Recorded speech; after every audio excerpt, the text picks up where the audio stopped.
I'm fine. I backed it up 3 months ago. Don't do this to yourself.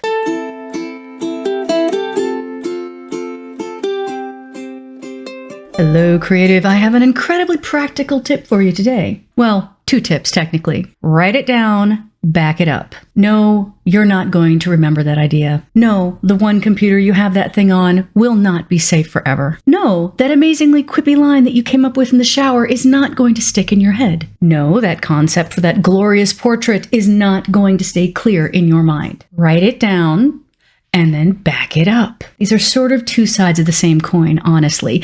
Each of these is preserving your ideas, and that's good. That's important. You want to do that. What we tend to do is go, I got this. I'm not going to forget that thing. Yes, you will. You're going to forget that thing. Write it down. I'm fine. I backed it up 3 months ago. Don't do this to yourself. Back it up now. In both cases, you are playing with losing those ideas. And yeah, you don't have any guarantee that you're ever going to get that idea back. It's worth it. It's worth it.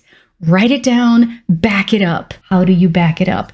Dropbox, Google Drive, an extra hard drive, a billion thumb drives, just something. Write it down, back it up. You have a phone, you have a napkin and a pencil. You have ways to write it down. And don't write it down really vaguely either. Just saying like, Jonathan Lizard is not enough to give you that scene. You need to write down the details of this scene. Trust me, lifelong creative here who has forgotten more than she's created and has lost more than one thing because I backed it up 3 months ago and forgot to do it last night. I don't do that anymore, by the way. Everything is backed up live. Write it down.